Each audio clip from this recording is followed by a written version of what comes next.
Looks like we're live already. It didn't. We are. Do anything. Wow. What happened? Good morning. The intro. Good morning, everyone. Hey, we came in so nonchalant this time. I know, right? We're just sitting here like. Well, everyone, my name is Brian Bacchus. And I am Tony. Look, our names aren't even up there, which is fine. What? Oh, you know why? It's because of it's a Murphy's Law Monday. We're tired. All the media is turned off. You know what happened to me? Well, Thursday threw me off with the holiday being on Thursday and then going back to work Friday. Because it felt on Thursday like it was Friday and like Friday was going to be Saturday. So it totally threw me off. So that's probably why we're a little bit weird this morning. But happy Monday. It's June gloom and it's now clearing up. I think it's going to be 78 today, which should be a nice day. Are you awake, Brian? It's not even June gloom here. It's like bright, sunny. The sun starts coming out at 6 in the desert. That's what it feels like. Once that sun comes in, like I'm in the closet, right? So there's a window right here. And at about 1 o'clock, from 1 o'clock to 7, the sun is beaming directly in it. And if I don't have that thing shut, it's like a sauna in this bad boy. So. Oh, yeah. I wish we could get some June gloom or some overcast. That never happens up here. I miss my Altadena. Like, remember last year, or was it the year before, from January to June, it was no sun? I mean, it was just like, what's going on here? That was odd. Very odd. Well, as you guys can tell, Jamal is on assignment, so we have been commissioned to do Jamal after. I don't know if it's going to turn out that way because, to be honest, we haven't listened to it yet. We're going to hear it new like you. We don't know if it's Jamal After Dark or what. Or Jamal with NBC Nightly News or what have you. Right. Or welcome to the show. Like Brian or what. No, that would normally be me. So we're going to pull it up right now. He looks ready to go.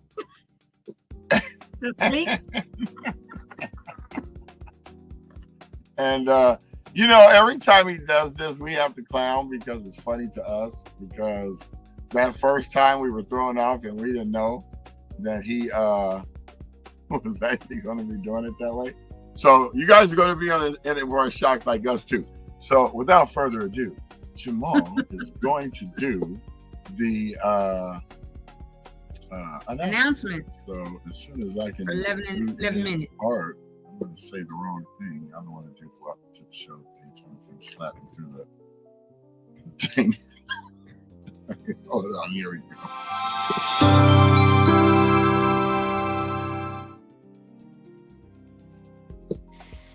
Hey everybody, happy Monday, June 23rd. I'm actually in the field today. I'm not able to be on the show live. So without further ado, I'm going to knock out the announcements. I don't have wifey behind me, so I don't have to be quiet. So announcements. Dang, we're not going to get after dark. Anyway, it's going to be normal voice. Here we go. Good job.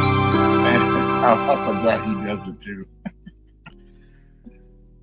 We're going to start as usual with the survivor support locations. We actually have ours at the Altadena Community Center, 730 East Altadena Drive. They're open Mondays through Fridays, 9 to 5, and closed on the weekends. We also have the LA County One Stop Permit Center. This is available from 464 West Woodbury Road, Suite 210 in Altadena. They have walk-in hours Monday through Fridays from 8 a.m. to 4:30 p.m. And you can actually set up an appointment either as an individual or a group on Mondays, Wednesdays, or Fridays from 8:30 a.m. to 12:30 p.m. or on Saturdays, 8 a.m. to noon. You can also set up an appointment with the Southern California Edison Mondays and Wednesdays from 8 a.m. to noon. And in order to set up the appointment, you go to recovery.lacounty.gov/building/rebuilding/1-stop-permit-centers.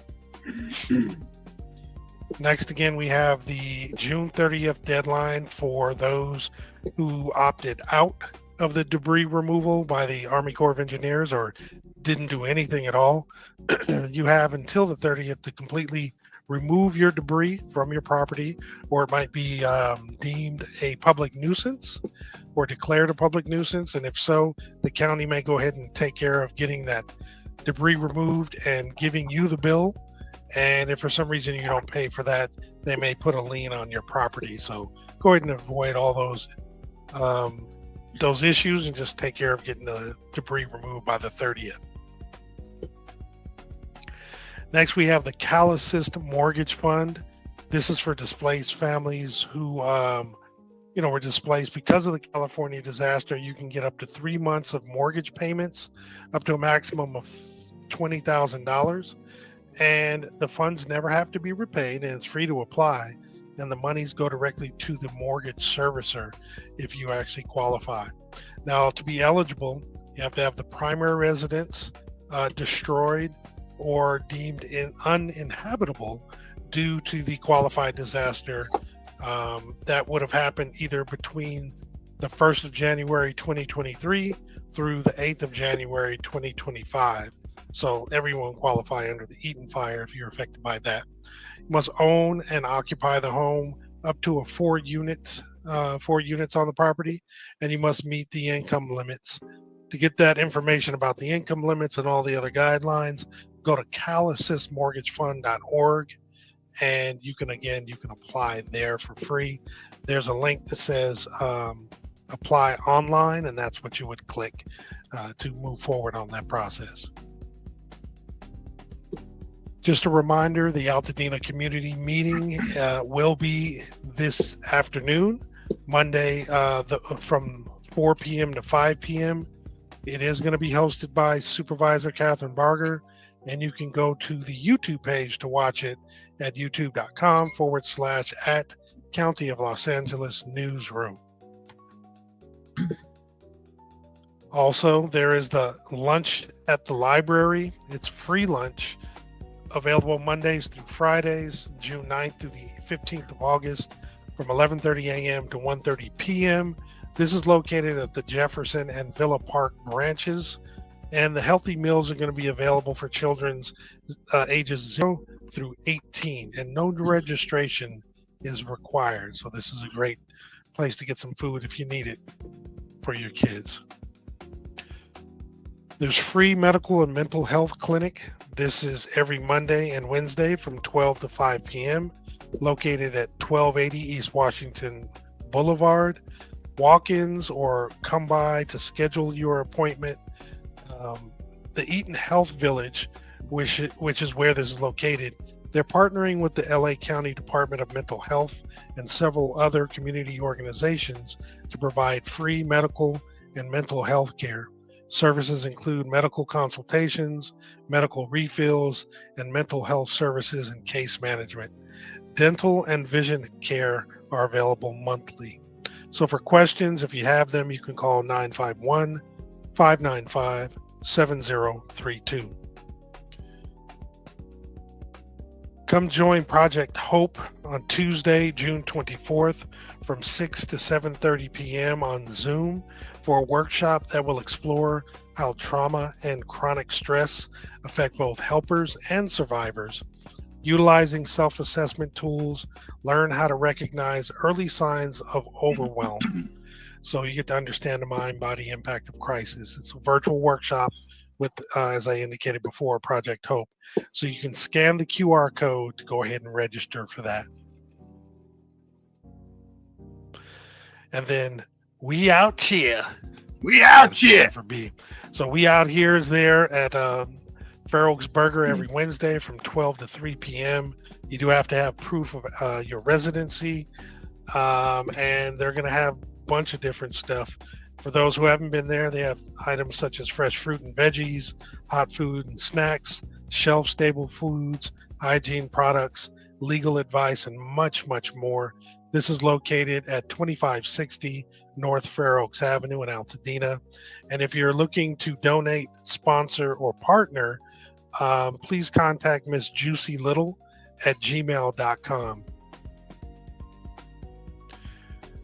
Then there's Healing Together, our children's mental health after the Eden fire. So this is actually going to be next Saturday from 10 a.m. to 12 p.m. at PCC, or Pasadena City College, at the Gravelling Lounge. That's located at 1570 East Colorado Boulevard in Pasadena. And this is put on by Senator Sasha Renee Perez, and staff will be on site to provide state and legislative resources. But to register, you can scan the QR code, or you can go to senate.ca.gov/mental-health. And all of that is in lowercase. Then there's a free community day, Sunday, June 29th at the Arboretum from 9 a.m. to 6:30. Join us or join them for a special day in the gardens as they support those impacted by the LA fires. It's a special community event presented by Frederick Children's Foundation. All day you get to explore the gardens using a variety of different scavenger hunts. Make a wish for the community and tie it to the wish tree. From 9:30 to 5:30, you get to learn about seed dispersal, soil science, wildlife, and Arboretum history, curiosity carts throughout the garden. You get to take a closer look at the Arboretum plants and insects at the microscope table. And then from 11 a.m. to 2 p.m., there's raptor visits.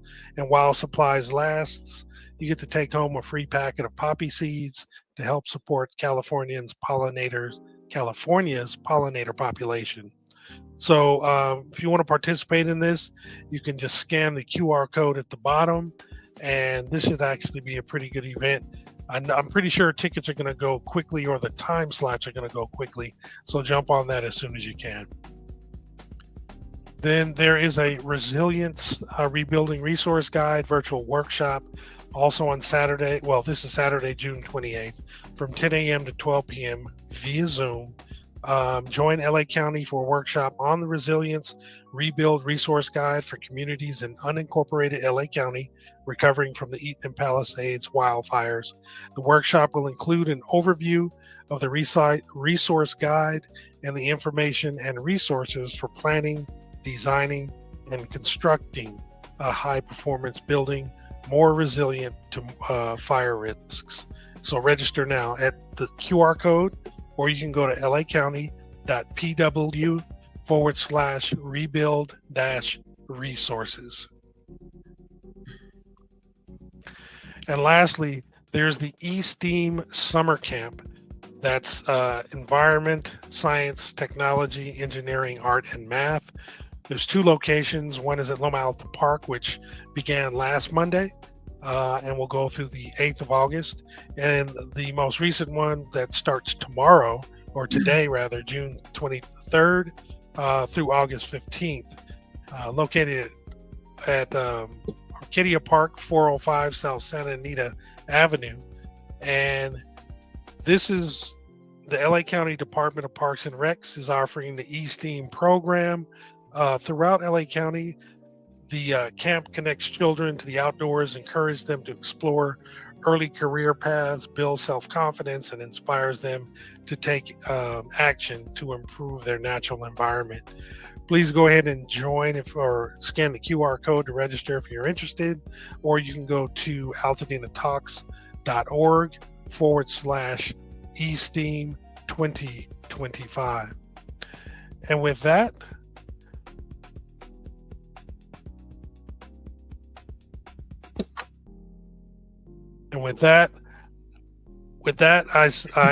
I want to give it back to Tony and Brian, and hope you guys have a great day. See you guys soon. Thanks, Jamal. Just a special addition to the event that took place with Jamal. Thank you very much. I'm going to share this, which is the You're going to go ahead and take that away. I got No, I you, mean, you know, take it away like with the words. Yeah, no worries. So we got this information this morning texted to us, and can we take that banner off Oh, yeah. at the bottom? Let's see. Which one is on there? Oh, there it is. Hold on. Let me there. I took it off already. Thank you. This is this Wednesday, June 25th. There is going to be LA Fire Justice is hosting the Eaton Fire Community Meeting for tenants and families. And it's a panel discussion around total losses, displacement, the process of getting the money you're owed from Edison, and the power of collective effort. Chris Holden, who's the CEO of LA Fire Justice, will be there, and he will open it. There are panelists, Michael Leon, who's a business agent with Teamsters Local 986, Brennan Lamar. He's coming this time as founder and CEO of Project Passion, because he's head of the NAACP in Pasadena. He's a youth pastor at Victory and executive director now at Harambe. Y'all pray for Brendan because he's doing a whole lot. And then there's Jonathan Gardner, president of the United Teachers of Pasadena, and they will be the panelists on Wednesday. It is at 6 p.m. at the Teamsters Hall, which is at 2050 Lincoln Avenue in Pasadena, and refreshments will be provided. If you want to participate and go to this, please scan that QR code to RSVP. And the first 50 individuals that pre-register will be given a relief grant at the event. I don't know how much the grant is, but if you are among the first 50 to register, because you're a tenant or homeowner, any of the things I guess that they're going to be speaking about, you will receive a grant. So if you plan on attending and hearing information, it's at 6 p.m. at Teamsters Hall, 2050 Lincoln Avenue in Pasadena this Wednesday in 2 days. So that was an additional announcement that we sent over to Jamal to add, and it was after he had already done the recording for the announcement. So we wanted to make sure that we put that one in there since we just got it this morning.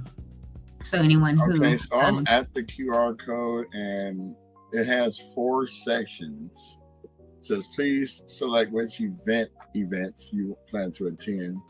Teachers and tenants community meeting, the 25th. That's it. On the 6th. Then Eaton Fire Town Hall meeting on June 26th. Then so it's the one on the 25th. No, I get it, but there's a whole bunch of them here. So I'm going down the line seeing that we're going to be making some announcements for this for quite some time. Yeah, so maybe people, because I went to it too. So this QR code, as Brian is telling you, will take you to their Google form. It's the registration form. You have the option there to, I guess you can't see it on my phone because I'm in. Yeah, let me pull that up because I'm trying to send it to my thing. The link, docs. Yeah, because I got to make a short link because it's this is important information, and you're not going to be trying to comb through this long Google.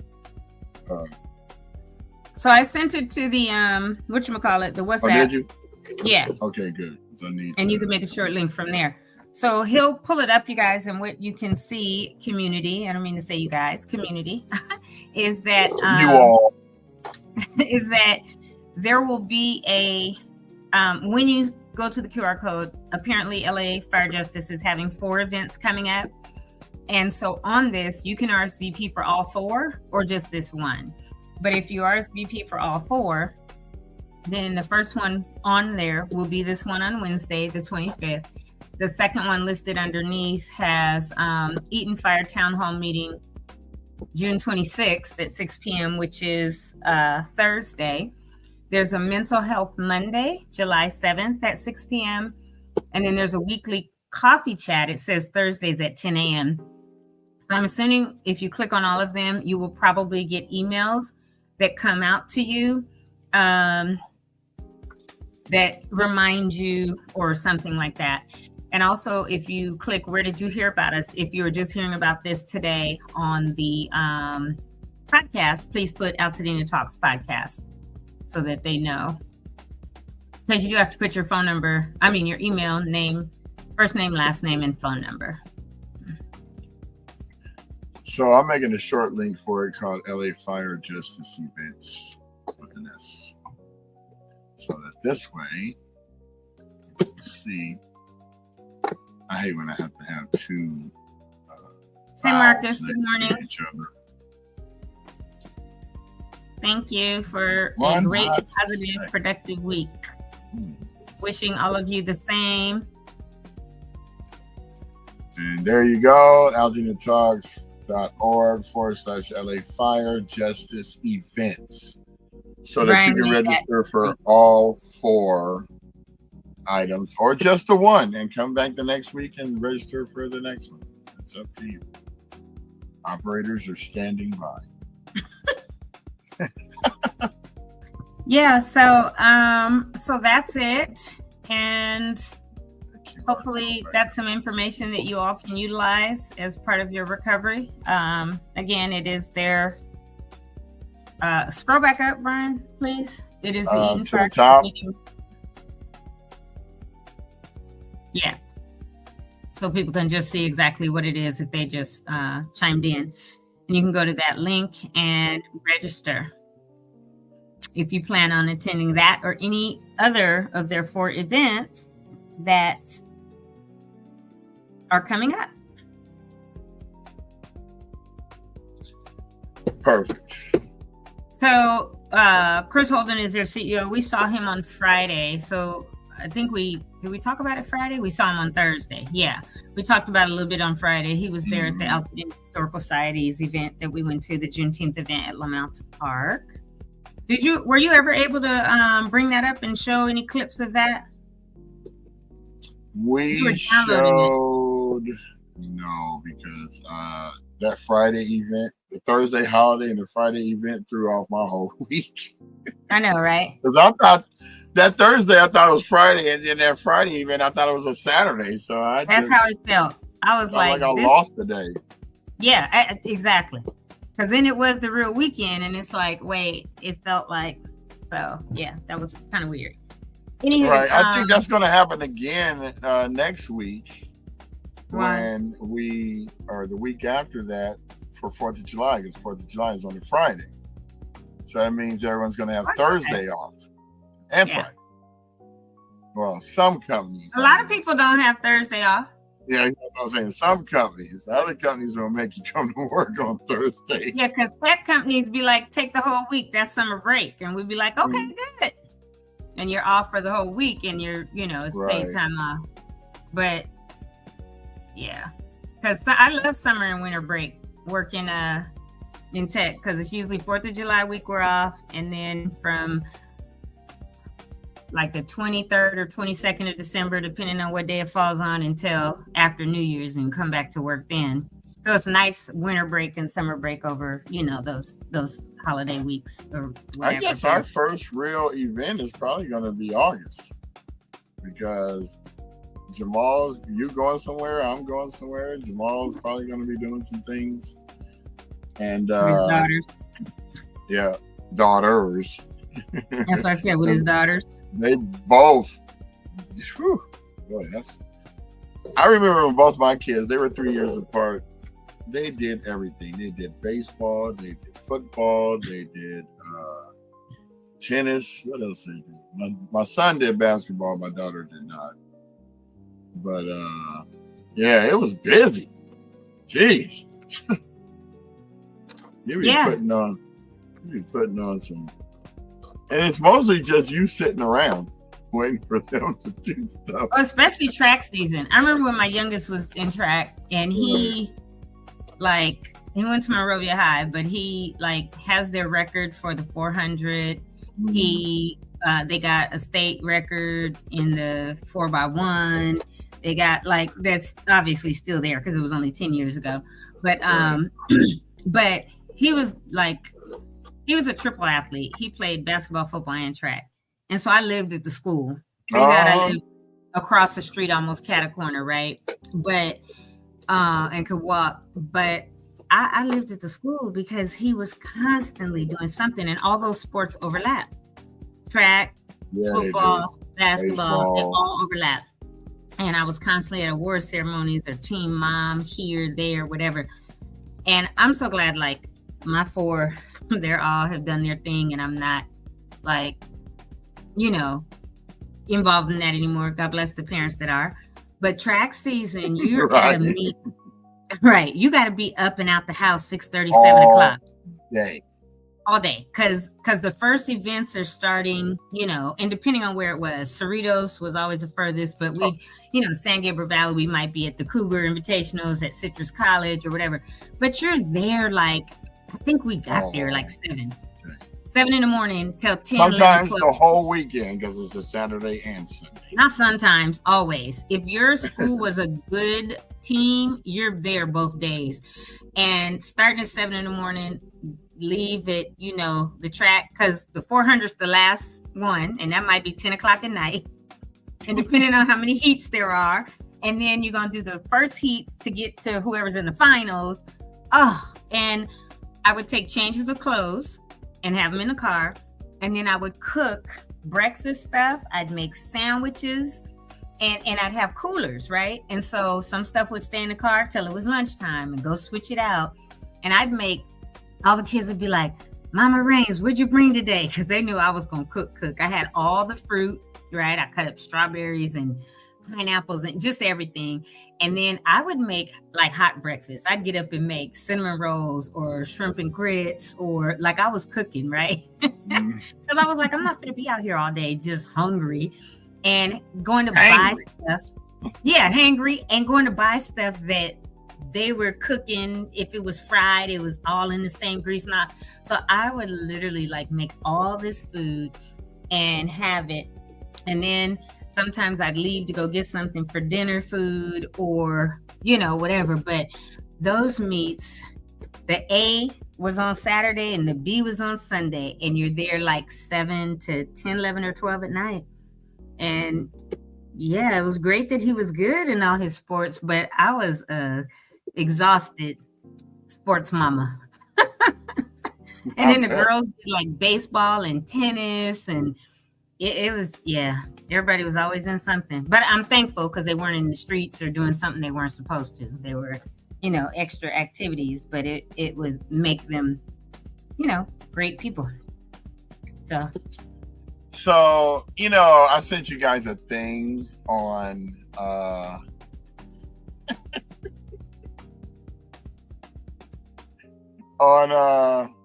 what's that? Oh, the video that you did? That one. I was like, you know what? You're so ignorant. I really like you. So you guys know that I'm the master AI guru in marketing. So I do a lot of stuff that's funny, and I run across these things and I go, oh, that's real funny. So I'm going to show you guys this. This is something this was a picture that we took during the volunteering stages up at Loma Alta back in, was it April? Was it April? Yes. Please forgive Brian, y'all. So, no, I'm going to apologize to the victim in this. I can tell you his name. It's in my phone. He's one of the directors for the county for Parks and Rec. That's right. That's why I want to say sorry. Or ahead of time. Without further ado, here we go.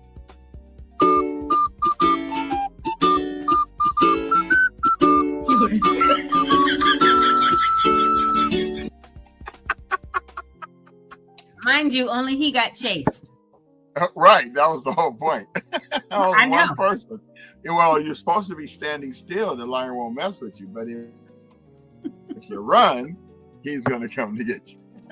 So like the bear theory. That's what I like to do. I like to make funny videos. Next, we're going to have a show where we're all babies. Oh, Lord, not you doing the baby one. That's going to be fun. So, Jamal is a baby doing the announcements after dark. I know. That will be even funnier.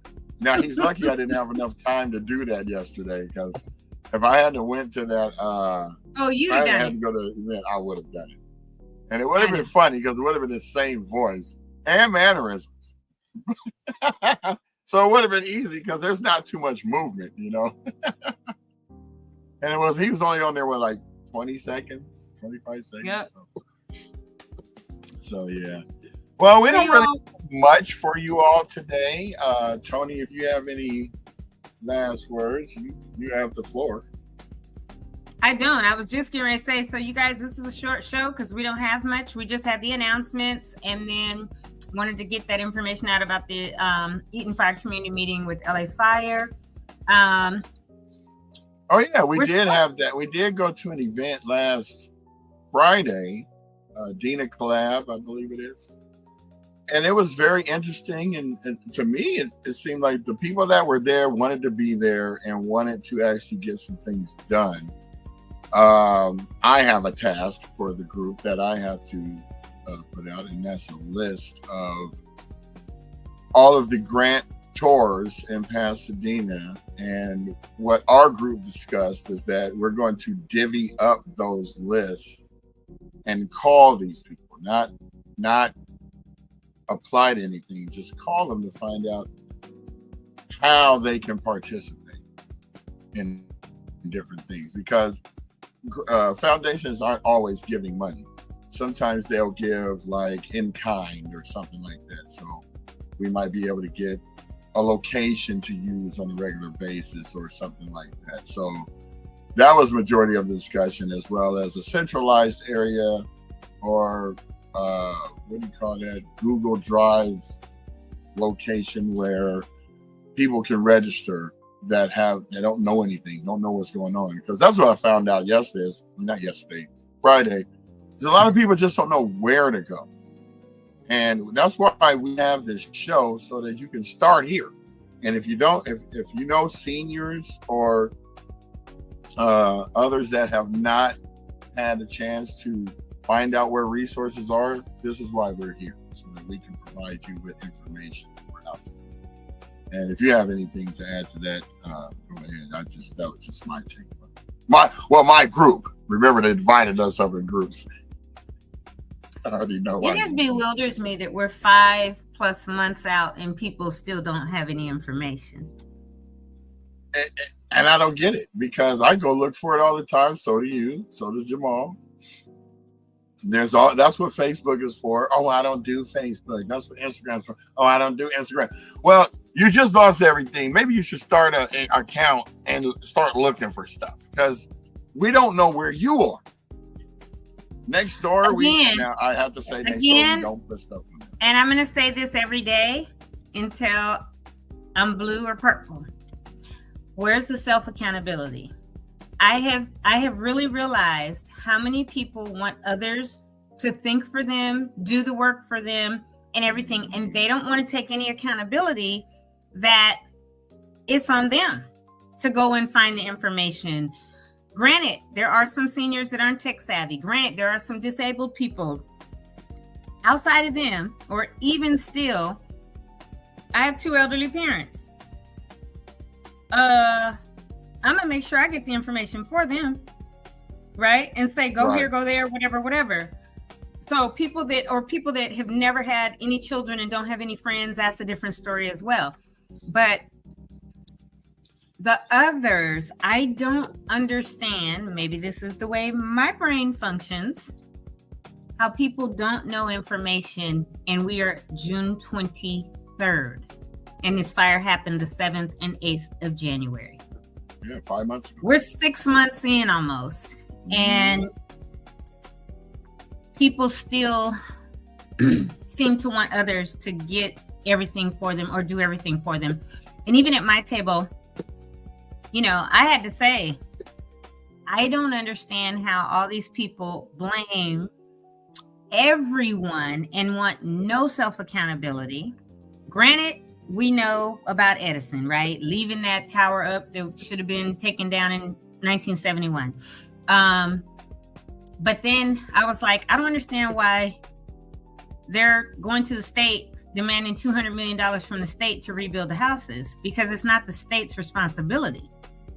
Right. And Zaire Calvin was at my table talking about, yes, it was their fault. No, it was not the state's fault. First of all, we all live in California by choice. Yeah, you know the consequences.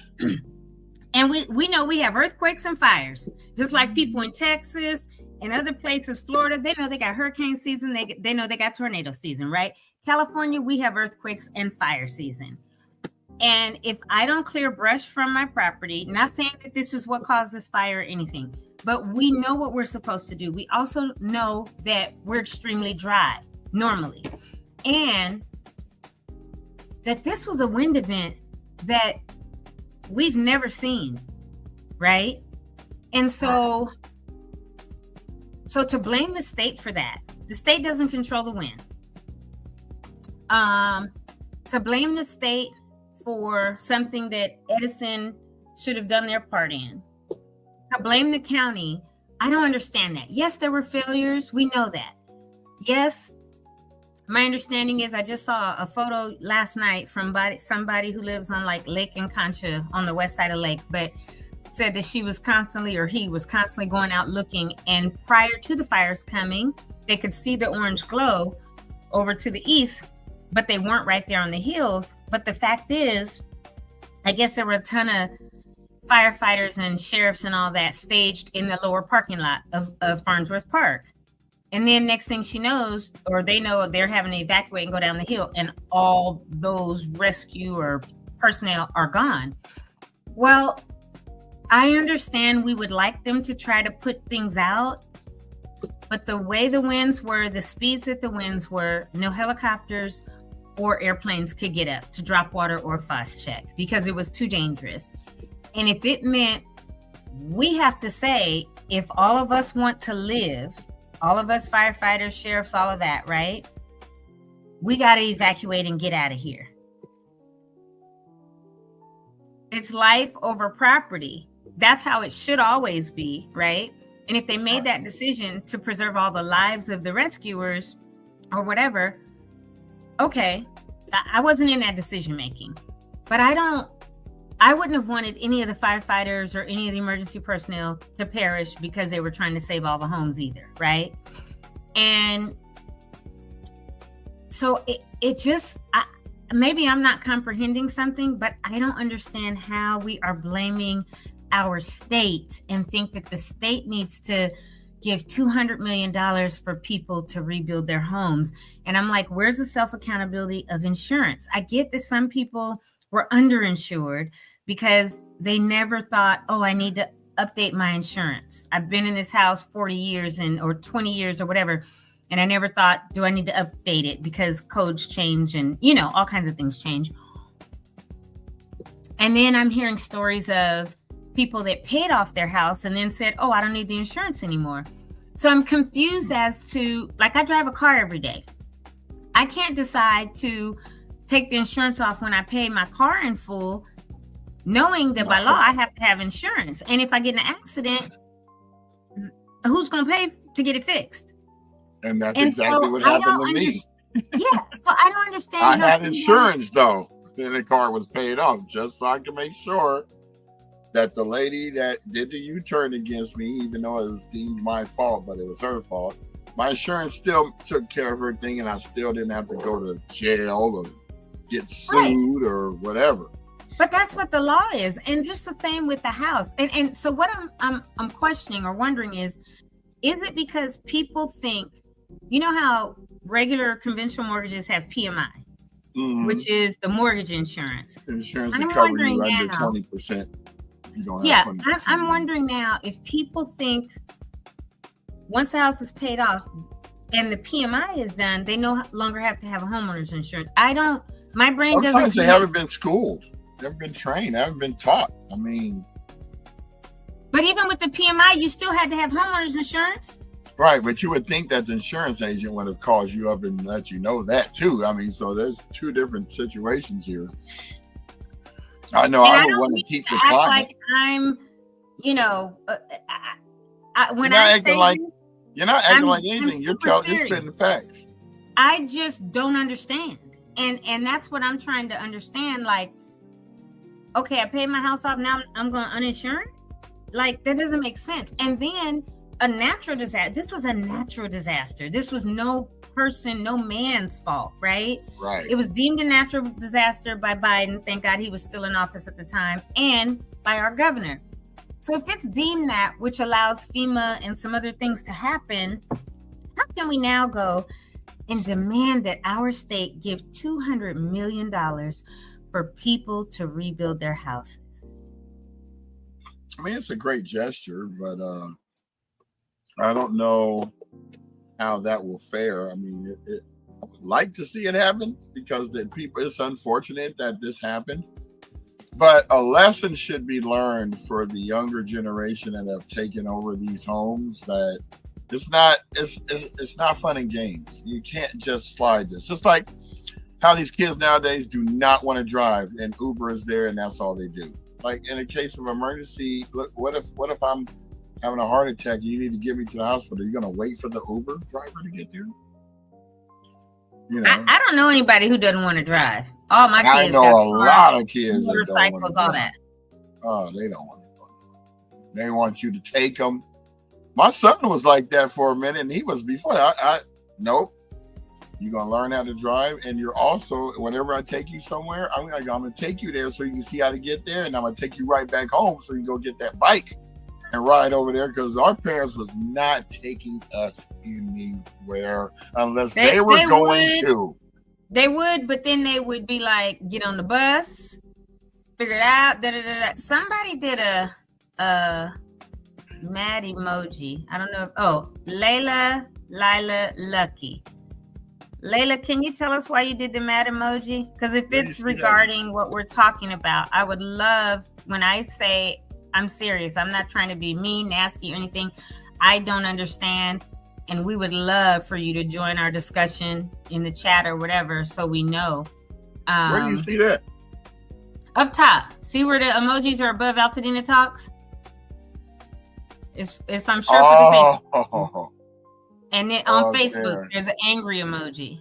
Maybe she's angry because maybe it was one of the things, because we see it all late, so we don't know we talk about stuff. Yeah, maybe she's mad because I said I don't understand how people. I don't understand that though. That's why I'm saying it. Like, I'm not downing anybody. Oh, okay, wait. She said, "Oh, sorry. Oh, sorry. My phone slipped." Oh no, it's okay. Not mad at all. Oh, okay. No, and the thing about it is, even if it was, I'm not going to be upset. I would just want you to engage with this and say, this is what you were upset about. Was it because I said, I don't understand how they can demand $200 million from the state to rebuild their houses or whatever? Like, when I tell you I'm dead serious, I don't understand how anybody could think that we could demand that from the state and it should happen. I just want to know, hey, Zaire, he said the fact that you're speaking on people who lost everything is a problem. No, it's not, Zaire.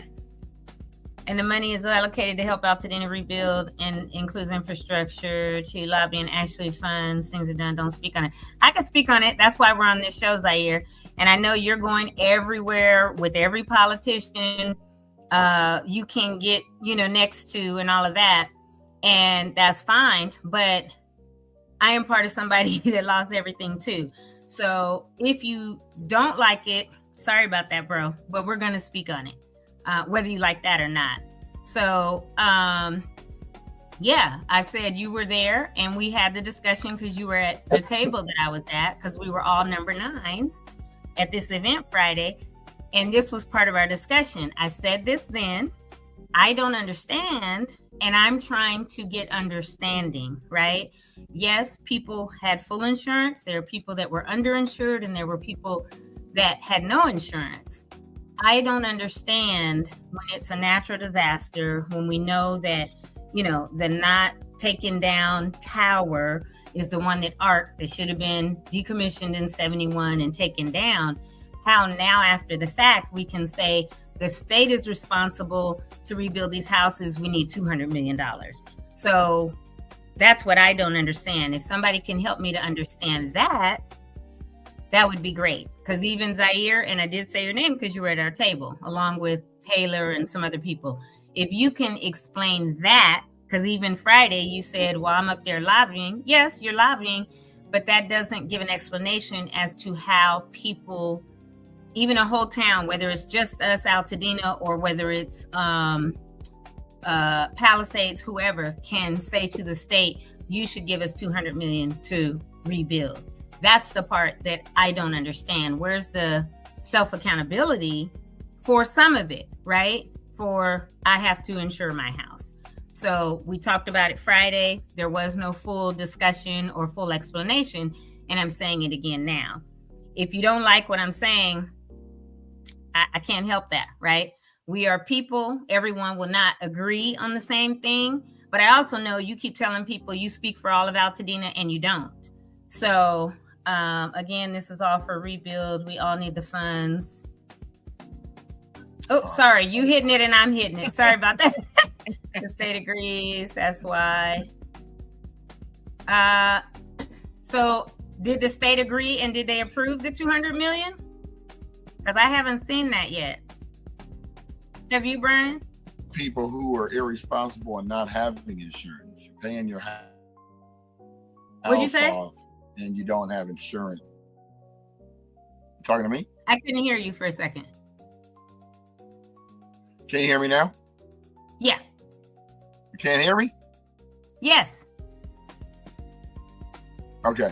No, I was talking about we were talking about the people who paid their homes off and didn't feel the need for insurance. Yeah. Same as paying That I your didn't car understand off, that either. and you don't feel you need insurance. Yeah. So I'm like, I would never do that. If I had a house, I would always have insurance. I don't care if it's paid off or not, because number one, that house should have a beneficiary. It should never be able to be taken so that if something happens, you're going through probate. And that's what I thought the Sasha Perez initiative was. Okay, because these were the people who who were going through probate now because the grandchild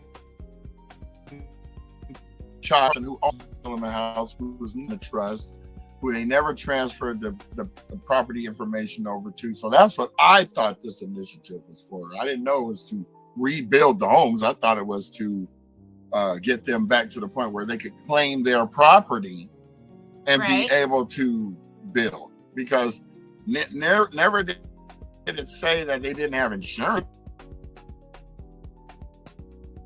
You're breaking up a little bit, Brian. And so now we have another comment from Zaire that says, just didn't have the art. That says, again, this is for the rebuild. Now? We all need funds. The state agrees. That's why they approved it. So I said, did they actually agree? So then Zaire says, yes, they did 100 million. That's not the 200 million. And if I'm not mistaken, the 100 million has gone to that fund to pay mortgages for up to 3 months. And it says, and this is not for people who didn't have insurance. You're not speaking the truth. We didn't say that this was for people that didn't have insurance. And then you say, Zaire, this type of talk doesn't help anything. Okay, so we're going to go back. I don't know if you jumped in at the very beginning or not, but now you are mixing things, and that's what doesn't help. And as far as speaking the truth, we're going by what we know. So we know that there has been, and I believe you're part of it, Zaire, a consortium or a group of people that have gone to the state and say we need 200 million to rebuild our homes, right? Or to help rebuild Altadena. So I do know that the 100 million has gone towards that mortgage relief, which people, if their not insurance companies, their mortgage lenders are part of it, they can apply and get up to $20,000 for 3 months worth of mortgage payments. We know that's the truth. We've been talking about it every single week. And we're not talking negative, and we are talking about the community, Zaire. But we're also not showing up places saying we're speaking for all of Altadena, like you have done at several events, including at the water meeting recently. And people on the town council were highly pissed off about it. And you have this hashtag Zaire for Altadena, like you're running for office or whatever. We don't know what that's about. But you don't speak for all of Altadena. you don't even speak for all of your own block of Las Flores, which a few people that live there have told me that. And you, in the beginning, tried to tell me when you came to the Builders Town Hall and tried to get me to work with you that you're speaking for all of Altadena. And that's not true. So whether you're dealing with lots of groups in the community, that's great, because it is about Altadena and it is about us rebuilding and being back and everyone being happy. But let's not confuse and twist things and say one thing or another. So we know the state did approve the 100 million, and to our knowledge and what we understand, that is what that fund is for, to help pay mortgages. If it's something different and you have documentation on that, please give it to us, because we don't want to give inaccurate information. That's the whole thing. We try to find out, we try to vet, we try to talk to the right people, Zaire, to get the right information. And so if you have other information, since you're speaking all the time to Senator Sasha Perez and Senator Harbedian and Rep. Judy Chu and Supervisor Barger, if you have different information that is documented, please send that. Just like at the event Friday, we had the young man named Io was there, right? And when we went around and wrote things, he wrote, permit fees have been waived. And I said, Io, please don't put permit fees have been waived. He said, no, I'm sorry. He said, permits are now free. And I said, don't put that. I said, as of now, the fees are deferred with the full intent to waive them once they reallocate or get the funds, which the county has said will be approximately $120 million. And once they have that, then they will fully be waived. Right now, they're deferred with that intent. And people, they have also stated people who have paid them will get a refund. So that's my understanding. That's what's been documented. And that's what Catherine Barger said on her video just last week that she posted on her page. So when I said that, Io said, well, same thing. That's just semantics. I said, but Io, we're writing it down and we're all here to work together. So we don't want to put permits are free when right now, and I told him somebody just went on Thursday and still had to pay the permit fees. I said, because things also from the time that the board approved it unanimously, they have to like get it in place and it has to trickle down. But when people are going still, and I told him just yesterday, they still paid permit fees. So don't say, oh, they're free when there's a whole process, right? So that's what it is, Zaire. We know that all of this stuff is a process. So if you've been up there legislating and lobbying and all that, that's amazing, right? Whether it's you or somebody else. But if they're saying we want 200 million to help rebuild Altadena, then state that. Don't state to rebuild. Don't say 100 million will go to mortgages over here, and then we need 100 million so we could redo infrastructure. We want this redone. We want all this redone. Right? I'm not even quite sure that that's even the case, because I'm looking at Sasha Perez's page and it says, I stood with community organizations and residents demanding more help to fight back against outside real estate speculators who are buying up land from vulnerable residents. I will be championing their request for 200 million in state funding for the Altadena Community Land Trust mission of keeping Altadena local. So it's not really raising money to build homes. It's raising money to keep the properties from being taken from big corporations and stuff like that. So I just wanted to have clarity. Yeah, that's on her. I'll share it. Okay, cool. Yeah. So that's what we want. We want what they say, we're just going to re-say, right? And if they literally put it in writing, that's all we have and that's what we can say. And those are the things we're saying. So until you create money for the community, and the fact that as fire victims lost everything, having people speak on it negative. Yeah, why don't we just let her words speak for her? Exactly. Our community and our historic Latino community. This is why I'm here tonight to support the community's request for $200 million in state funding for a community land trust. The funding we are requesting would go to mission-driven nonprofits who are committed to preserving the economic and racial diversity of Altadena. It would allow them to acquire fire-damaged properties, which can be redeveloped and sold at affordable prices and maintained as community ownership. We must protect Altadena fire victims from harassing and predatory corporate buyers making low cash, unsolicited offers to buy their families' homes. This poses a major threat to the rebuilding of our close-knit community because they will lead to gentrification and displacement of many residents, including our historic Black community and our historic Latino community. This is why I'm here tonight to support the community's request for $200 million in state funding for a community land trust. The funding we are requesting would go to mission-driven nonprofits who are committed to preserving the economic and racial diversity of Altadena. It would allow them to acquire fire-damaged properties, which can be redeveloped and sold at affordable prices and maintained as community ownership. We must.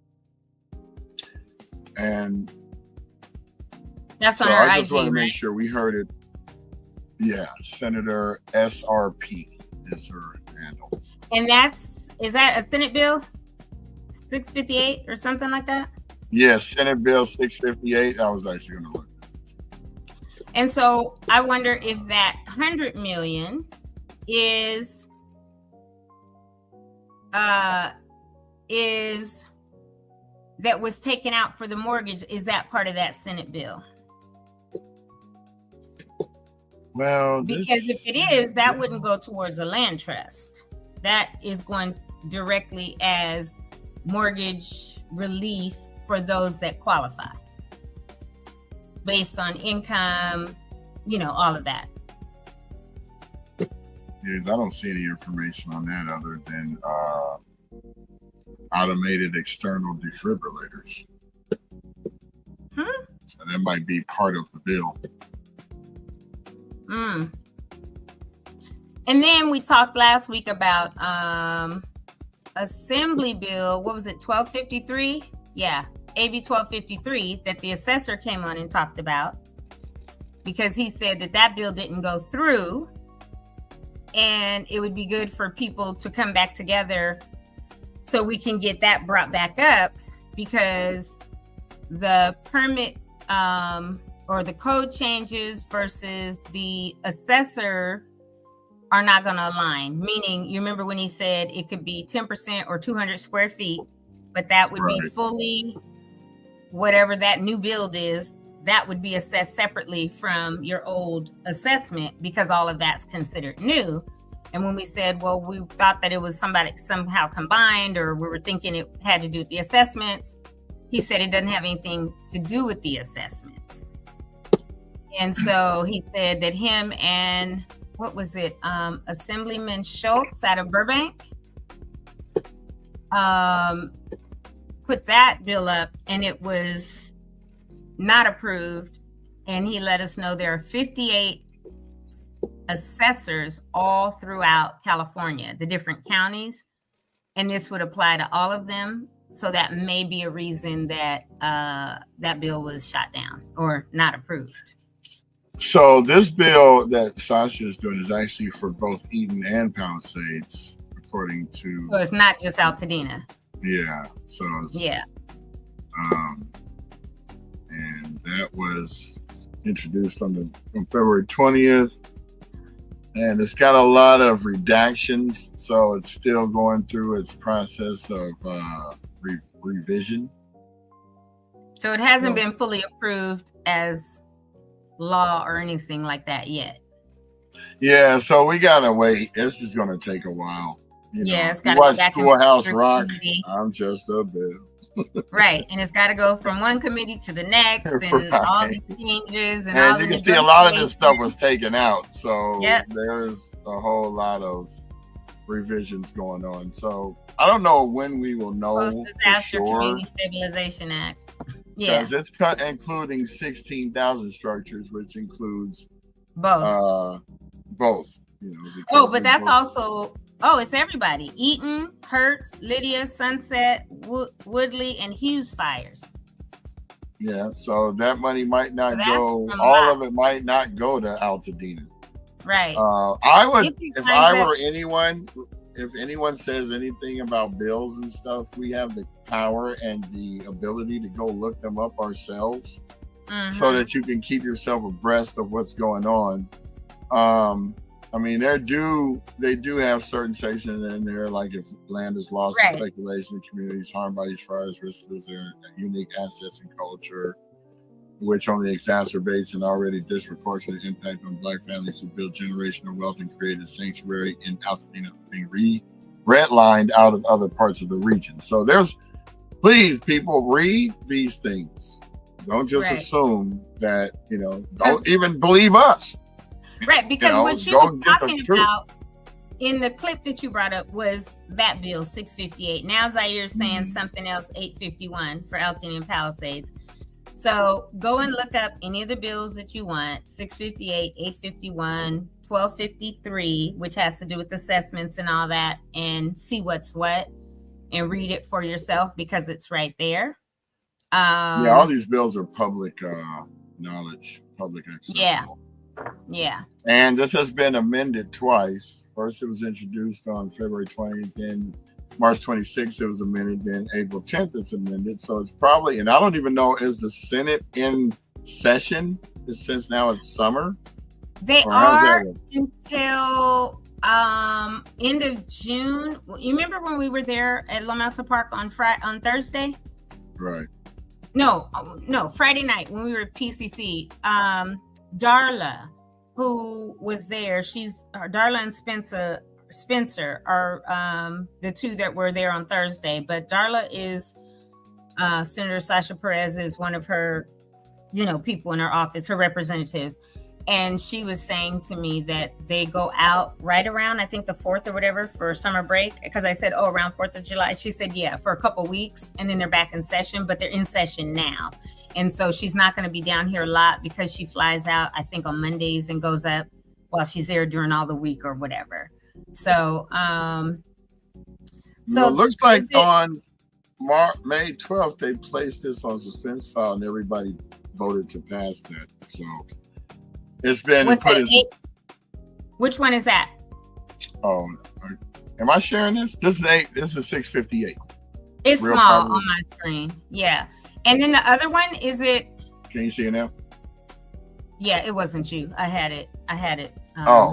Yeah, you know how we can. Right. So Senate last amended committee motion placed on suspense file on 5/12. Yeah, so I guess they won't be coming back to talk about this until. So that's not passed at all yet. That's on suspense. And the other one, is it Senate Bill 851? Because Senate Bill 851 for the California legislature is Personal Income Tax Law, Small Business Relief Act from 2122. So we're not sure which bills they are, but I guess we'll gotta look and. Well, these are all the ones that Sasha is doing right here. She's got 24 bills out. They could range from anything. So 658 is down here. There's homeowners insurance to declare. There's an 848, 845, but I don't see an 851. Yeah, so we'll find it. But anybody can go and look also on the California legislator website. And we also ask you guys, if you find stuff that we don't know about, send it to altadenatalks@gmail.com because that's where we're at. And then we can bring it up and discuss it. So not quite. He's the 851. Huh? I was trying to go back to. Did you put these comments up or no?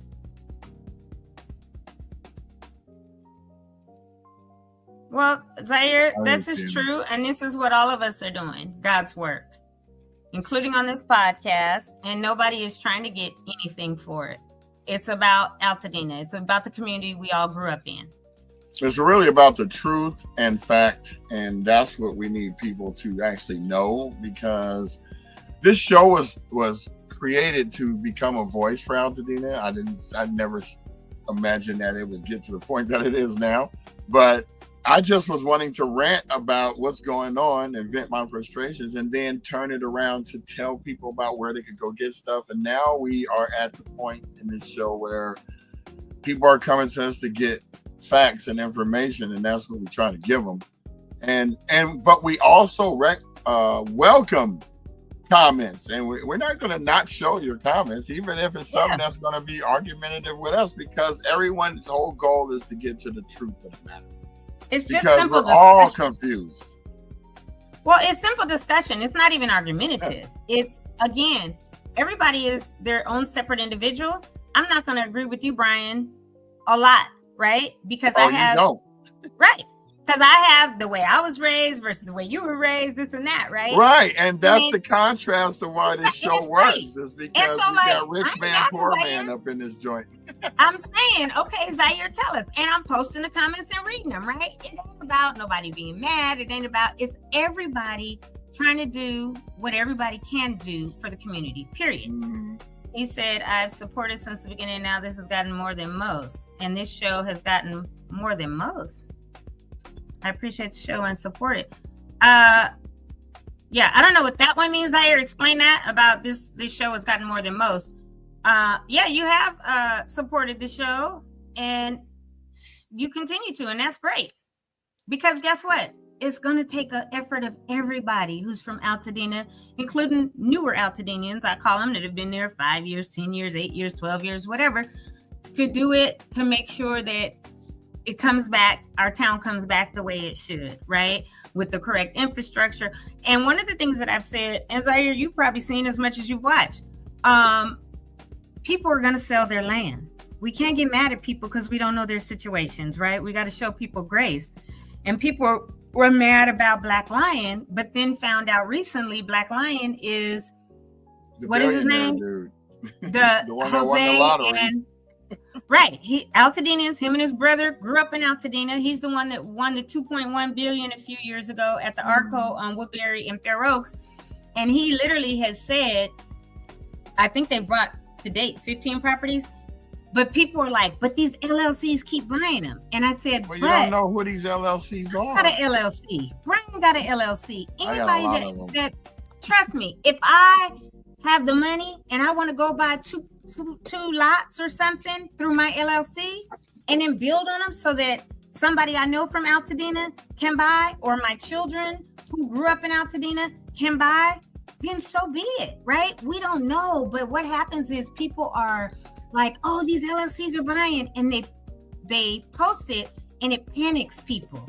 It freaks people out. And it's like, let's ride it out a little bit. Let's wait and see, because quite frankly, I'm glad that, what's his name, Edwin? I think it is. Castro? I think so. But it's Castro Brothers. One is Edwin, I believe. That was the winner of the lottery. And the other one, Jesse, I think is his brother.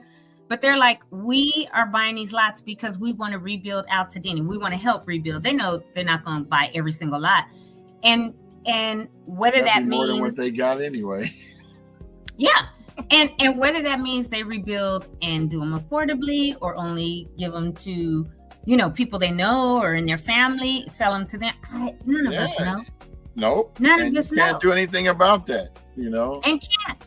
And the thing is, if people choose not to sell, then and rebuild or do whatever, right? But if people choose to sell, because we've heard it all, and you have heard it, Zaire, we don't want a bunch of developers coming in and changing Altadena and the aesthetics and the way it looks, because every other house is trying to be you might have a mid-century modern next to a John's cottage, next to a Spanish, that's what makes our town unique, right?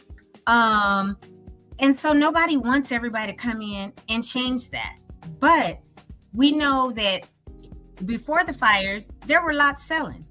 And if lots sell and somebody comes and decides to tear it down or remodel and build what they want, nobody can change that. So that's the same with after the fire. Here's my thought. Everybody knows somebody that's selling their house. There's a lady across the street from where I live. She's 85 years old. She's not going to come back. She's going to sell her property.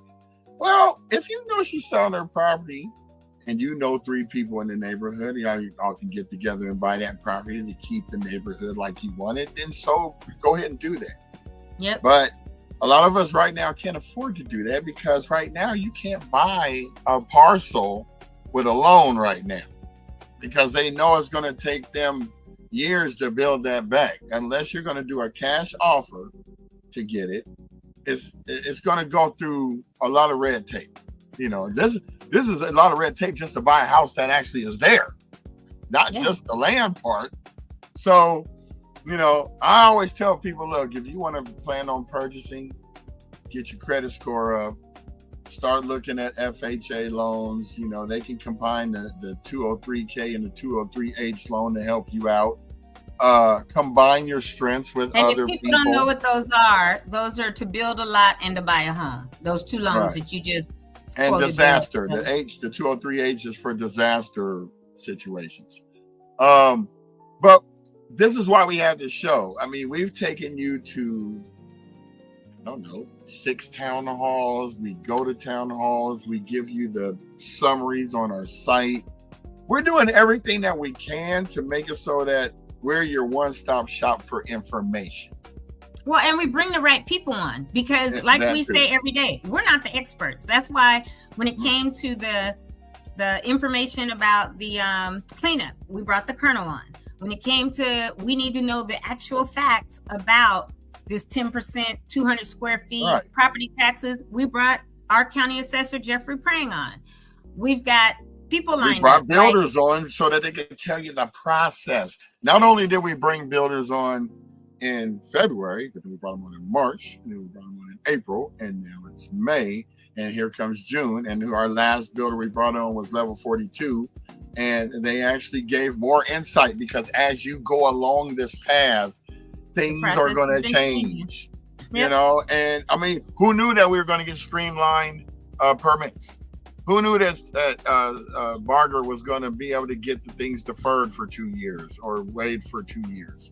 You know, because you got to remember, everybody wants to not pay for everything, but how do you think these workers get paid that are giving you the permits? They got to have money coming in to balance their budget so they can go on vacation, so they can have their kids go to baseball and pay their own mortgages. So yes, we have had a devastation. And level 42 was not our last builder. BZ Build Co. was our last builders that came on a few weeks ago in June. You see how we do so many. Yeah. I forget. You know, that's right, because we actually went to visit them. You know what? Weeks ago Wednesday. I was looking at the level 42 shirt. Brian, let me tell you something. Don't even trip. When you said that, I said, wait a minute. It was level 42. And I was like, and it just clicked. It was BZB. But yes, we keep bringing people on. We keep bringing builders on. We have we have a list now of people who want to be on, but we haven't had time to vet you yet. Valerie Jones, I got to call her today, from the Altadena Historical Society. What I really learned over the last couple of weeks too, because we keep hearing, and I kept saying, no, Altadena is not a historically Black town per se, right? Because it's not. The Woodburys founded it. It's just that a lot of people, after they were redlined, moved to Altadena who happened to be Black. We've heard about Latino, but we've left out a whole population, and that was the Japanese. Because when the majority of it happened, it was the Black and Japanese, even before the Latino. And I didn't know that until 2 weeks ago when I went to that thing that was held at Victory, what was it? The oral history of Pasadena, and then of Altadena, and the redlining, and the people that were in there. I was shocked, and it was so diverse, because it was Japanese, white, Black, that it happened to them, right? And they're still alive, and they were talking about it. And then the Altadena Historical Society on Thursday with the clip, and they're getting more. And so there's so much that keeps coming out of this disaster, which was unfortunate, but it's bringing so much clarity and great information about our town and about the Altadena community as a whole, right? And the more we learn, the better we are, and the better we are for our rebuild, right? So the fact is, and I did see something, Zaire, that you put on here that said you keep losing doing God's work, all while we keep losing. Sorry if you keep losing things, but as you know, anybody that's truly out here doing God's work, we're going to take hits. We're going to have losses. And as long as we stay focused to continue doing his work and his will, we're going to be all right. We'll get rewarded in God's way and time, however, and whatever that looks like. But we got to remember that this is about all of us and stay together and not argue and bicker and say, you know, we've had people upset that we got this grant that we didn't even put ourselves in for. But there are people out here. What they don't realize is that we've been paying for this out of our pocket since day one. And I even took the money from what I was supposed to use for me for essentials and gave it so that we can keep this going, because it's bigger than us. Way bigger than us. And I believe we're going to continue to get grants, and we have to wait until we get the parameters from the people that are giving us grants or that are putting our names in the hat somewhere, so that we know what we can spend it on. We want to do something for the community. We want to be able to host an event, and we want to be able to give people money, renters and people that are kind of slipping through the cracks, that have to keep moving and may not have all the renter's insurance or whatever. That's the desire of our hearts. But right now we can't touch it. We got to let that money sit, and we're okay with that, because until we get from them, we gave you this money to keep your podcast on the air. Here's the structure. And give us that. We don't want to go and spend it on something for the community and then come back and say, oh, you messed up. We gave it to you specifically to pay for this podcast for 5 years or whatever. And then we're being generous because that's where our hearts are. We're now also looking at writing in for grants that we can, as Altadena Talks Foundation, not just the podcast, but our foundation, get the money and give it right back to the community, because there are needs every day still that are not fully being met. If we get millions and millions, trust our whole purpose for that, because we do want that. It's not to pay us. It's not to keep this on the air because it's not costing us that. It's so that we can maybe, as a foundation, buy lots and build affordably, or find those people that are underinsured or uninsured altogether. The three of us have talked about this and say, okay, we can partner with whomever, right? Get this, whether it's Green Line or whatever, or we buy the lot and rebuild on it and get those people back in it. It's not for us.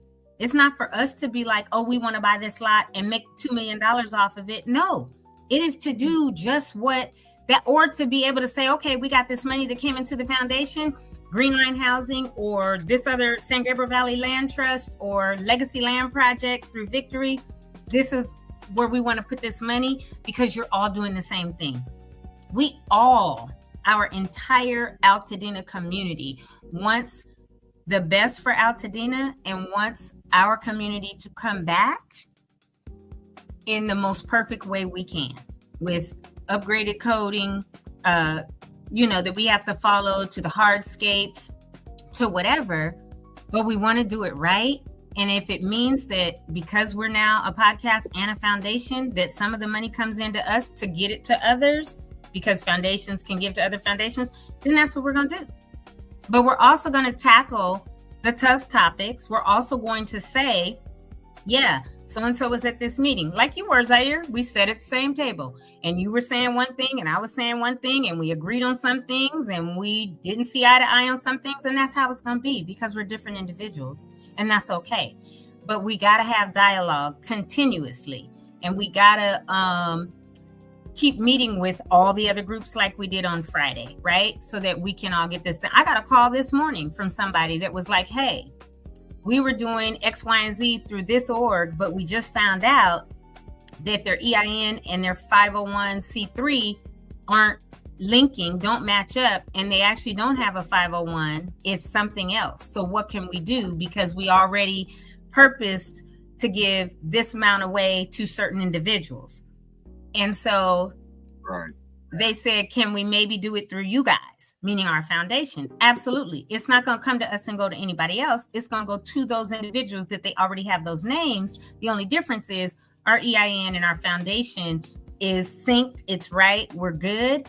And so that means we'll just be a conduit for it to flow through. So guess what? If that gives that other organization time to get their stuff synced and right, but the people that were given these grants or scholarships or whatever else and need them now, if they got to funnel it through us, then that's what we're going to do, because that's all about the community. So you got to have checks and balances. You can't come back later and try to recoup the money, because they'll just dissolve. So that's the kind of stuff, even on the back end, people don't know that we're doing, right? Because we're getting calls, we're getting people saying, hey, we want to give you some money. Hey, we want to do this with you. Hey, we want to collaborate with you. And that's fine. That's what our lane is, to be on here, to give accurate information, to bring the experts on so they could give accurate information. Because I got a call, Chris Holden, he gave me his card Thursday. Got to call Valerie today because Chris wants to come on the show. Valerie wants to come on the show. Judy Chu, Enrique told me to call him today. Sasha told us to call her. And so when I saw Darla again Friday, she said, call Spencer on Monday, because Sasha said she wants to come on the show. Senator Perez, John Harbedian's office, like they want to be somewhere that the Altadena community can get the accurate information from them, right? And if that is here, Zaire, if you got accurate information that you want to come on the show and literally say to the people, we'll bring you on the show. We're not against bringing anybody on the show, because this is for our community. And if this is where the information has to come from, then so be it. And that's anybody else on here. Marcus has come on several times. What's her name again? Who came on that day? She's a realtor. And Elaine, thank you. Sorry, Elaine Scotton. My brain would not even think it.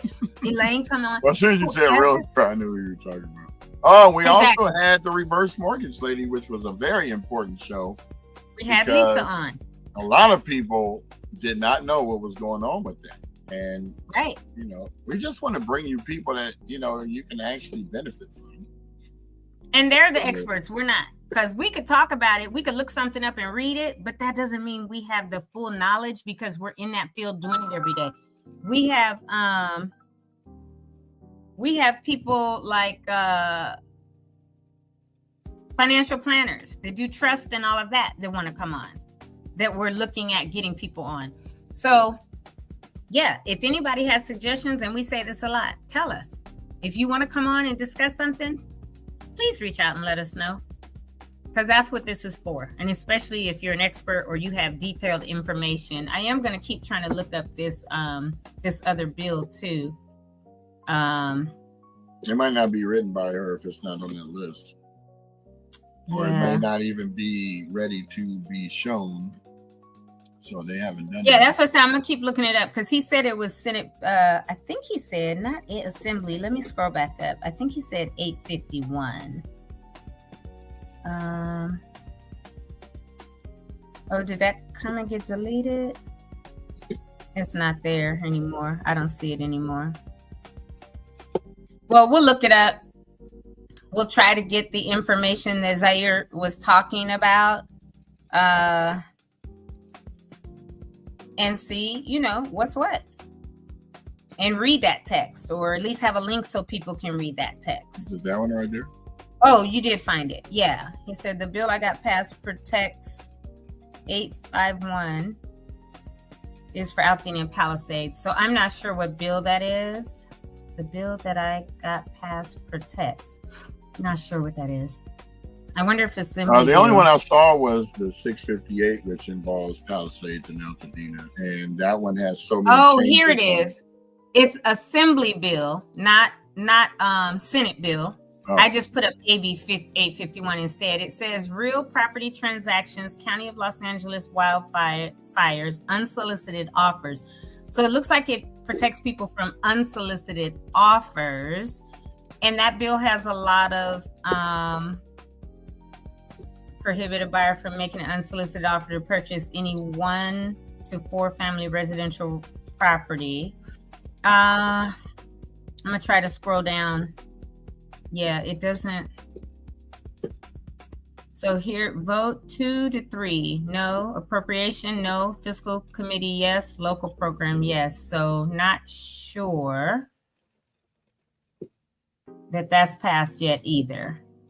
Don't know, but I'll look into it more. It was published on 3/27, introduced by Assembly Member McKenna. I don't know who that is or where they are. I'm gonna look that person up on February 19th. So that's not anything that was with Senator Sasha Perez. And that person, their district is District 61, Tina McKinnor, McKinnor. And she's in District 61. And I'm not sure. They're hearing this on July 1st, though. Yep, so it hasn't passed yet either. But that is a, yeah. So we'll keep you guys posted on that as well. But she's, it's passed by the Assembly, is now going to the Senate, according to this. So it's not fully passed and made law, and funds have been allocated towards it. And her district is Hawthorne, Inglewood, the airports, Marina Del Rey, parts of El Segundo. Yeah, just south of Windsor Hills. So that's where Tina McKinnor is. She's Assembly District 61, and that's Assembly Bill 851. And it is not passed yet. It passed the Assembly, but not the, yeah, here's the bill analysis, here's the vote, the floor, all of that. So there are things working through the Assembly and the Senate to see what can be done. So hopefully there is some good that comes out of it. Yeah. I always go and look at the status. That's where I am too. I'm on the status now, but I went to the votes, the history, the analysis, compare the versions. It's all so there. The Assembly passed it. It's now got to go to the Senate. Yeah. Cool beans. So they'll be looking at that on July 1st. Yep. Committee hearing date, Senate Judiciary. And we'll be keeping an eye on this now so that, you know, we'll be more aware of these things, because we really want to make sure that we all are speaking on the same page, going down the same path. So, you know, and it's but that's how okay things get done. People talk and we meet right here, and now we're all in unison. It's okay to correct one another. It's okay to say, oops, I messed up, because I was saying for a minute, hey, my understanding is that 10% or 200 square feet will not be anything over 11 to, you know, whatever percent would be charged anew, but the first 10% wouldn't. And when Jeffrey Prang came on, the assessor, he was like, no, all of it, even the 10%, because we put this bill, Assembly Bill 1253 up, and it was not, it didn't pass, but that would have made it so that the code changes line up with the taxation. And I was like, oh, thank you for letting me know that I was wrong and that I've been saying it wrong, right? Over and over. I said that here. I'll say it again today and any other day, because I don't ever want to give out inaccurate information. Yeah, me neither. I've been clowned a couple of times myself saying something wrong. But it's not even clowned.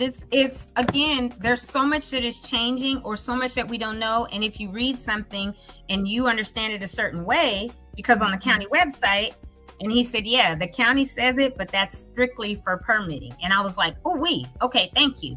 Because if we don't know, we just don't know. So that's why it's like, let's bring the experts on. They have the understanding. They're the experts. They can come on here and say it. And that's what we'll continue to do.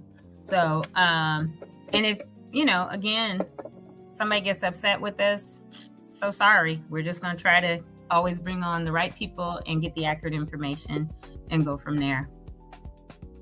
So that was a nice, good, robust discussion today. Well, because Zaire, because we was about to jump off anyway. I know we were, so it extended us, but it was good because he came on, or he was already on, and was watching it and chimed in. So that was perfect timing, Zaire. Well, if we could just get 20 more people that watch it to do the same thing. I know y'all like to watch, but this is called Altadena Talks, not Altadena Watches.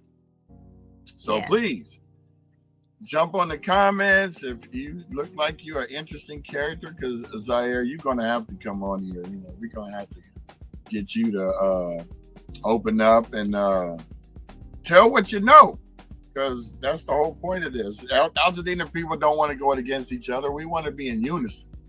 So if it gets to the point where, you know, we got to go like and then we finally go like this, then that's what it's going to take. That's good. We always had the same thing, trying to collab, and that's what that thing last Friday was all about, trying to figure out the pieces to the puzzle and who can put it together the fastest, and let's be on that team. You know. Well, you know, that's the whole, what are the 5 stages of group development, right? And that's that forming, storming, norming, performing, adjourning, right? Because first of all, when you get together as a group, you form, right? The storming part is I think this way, and I think this way, and everybody doesn't necessarily, which is what we were doing that Friday. Right. It's almost sometimes like oil and water. Anytime you are on a team, any kind of team, and it's a new team, you're going to go through that. You're going to go do the forming. You're going to go through the storming. Then you'll get to the norming, which is, okay, we're at a more normalized process. And then you get to performing. You're like a well-oiled machine. And then at the end of that particular project and on to the next or that phase is the adjourning. But there are 5 stages, right, to group development. But that's the same thing right now in Altadena. We're in the 5 stages of redeveloping our town. And we're in that storming part. And sometimes, because there's a bunch of different groups that have formed, but now you got to go through the storming part and say, okay, we don't need this part of it. We don't need this part. We need to focus on this to move forward. And that's where we are. So yeah, any good, robust discussions are well needed. And what people got to realize is that progression is happening. You see the hazmat stuff, the toxic stuff, that phase is over. The clearing of the land, that phase is over. Now they're going to clear the rest of the town, because the ones that didn't opt in or out got to have theirs done by the 30th, or the whole month of July is going to be spent clearing your area that you abandoned. Or they're going to do what? The list by the 15th is what the colonel said. He gets the list by the 15th of July. That's the deadline for the county to give him the abatement list, and then they'll start cleaning that. And that could be July through August or September. But they plan on being done fully. Their goal is September. So just because you don't see that many trucks anymore, well, guess what? They'll be back for your neighbor's property that didn't decide he wanted to opt in or out. Or all of the spots on Lake that are still looking gruesome. Like, I think the first place to get a sign up was Aldi. And that was one of the first ones to get that notice. Yeah, because, you know, you got stinking food in there. And you got to remember what you got going in there. You got rubble on top of rotten food. And, you know, you're talking about air quality. Everybody worried about, that's toxic. You ever open your refrigerator up and have some bad chicken in there that you forgot that's way in the back that your kids tried to hide from you because they wanted to eat it? And I'm going, it smelled like that freezer stank. You know, you open the freezer, got something in there. I'm like, oh, man. And that's what the town, that area is going to be. Or you go by a pissy area of when Old Town wasn't new. It was in the Hollywood, bums, remember? Different places. Yeah, all those areas. Walk of Fame. Everybody, look, if you're from out of state, don't come here thinking that you're going to see glamorous glitz and glamour on Hollywood. It's not like. You remember I went to the Fawn Weaver thing May 13th in Hollywood? Yeah. The whiskey, Ooh, bruh. I was walking, I parked and I was walking. You needed a drink before. The whiff of urine was like, oh God. And I was like, oh yeah, I'm in Hollywood, right? But that's what it reminded me of, because you just said that. Holly stank. I was like, oh yeah. Well, you know, I've been doing nonprofit stuff for a long time, and there was an event that we used to do once a month in the summer for 3 events down in Skid Row. It was a hygiene event. My job was to simply film everybody doing facials, cutting hair, doing manicure. The whole point is we're trying to bring you in there so we can clean you up a bit, because we know that there's a mentality to why people are like they are. And then you get somebody that just wants to get all up in your face and thanking you, and you're going, you're like, woo! that's okay. I appreciate you. It's like my nostril hairs are burning out, my eyebrows are gone. And I'm not saying this to be laughing at them or anything like that, but it's a fact. And it's hard to talk to somebody who has a pungency about it. It's just hard. I mean, I feel self-conscious when I ain't taking a shower. Now I got an emergency, go somewhere. And I'll tell people right away, hey, man, I stink. Stay away from me. I'm just going to let you know. And I might not even stink, but to me, I ain't taking a shower, so I stink. You can always, look, I remember my mother and grandmother used to always say, you can always smell yourself before someone else does. Well, so that's when it's like, well, here's the thing. That's true. But are you ignoring it or doing something about it? I know some people. Well, anywho, I don't know that there's anything to discuss on the show today. So we'll talk about hygiene at a later date, like maybe like November. Right. And I don't know who's going to be on with us tomorrow. I have to do some follow-up calls, and we'll try to announce it on our Altadena Talks community page or whatever later for tomorrow for Tony Talks. It might be Valerie, but I got to make some. What's so funny is this show we were saying we were going to get off in 30 minutes. It's been an hour. I know, that's why we're getting ready to now. I just looked at the clock. I was like, why are we still on here? But we had the comments from Zaire, and then we had the whole discussion. but we're just going to let you guys know, if the audience is engaged, we'll go as long as 5 hours if we got an engaged audience. Because I don't know that I'm going to sit on here with y'all for 5 hours. Oh, I'll sit on here with you too. Right. Because all I'm doing after this is going to make a sandwich. In fact, I think today might be pizza or pho. So we're gonna say toodles. See y'all tomorrow.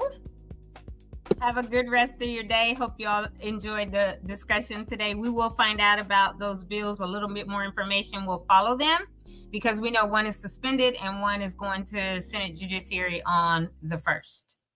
So we'll follow. Regardless, we want Altadena to win and stay strong. So that's why we're here every day. And we welcome people to come on and challenge, talk, advocate, have a good time, desegregate, whatever it is you got on your mind that's got something to do with Altadena that might need to be heard. Altadena Talks is your show. Come on. Give us your tired, your poor, your disgruntled, your I'm tired of it all.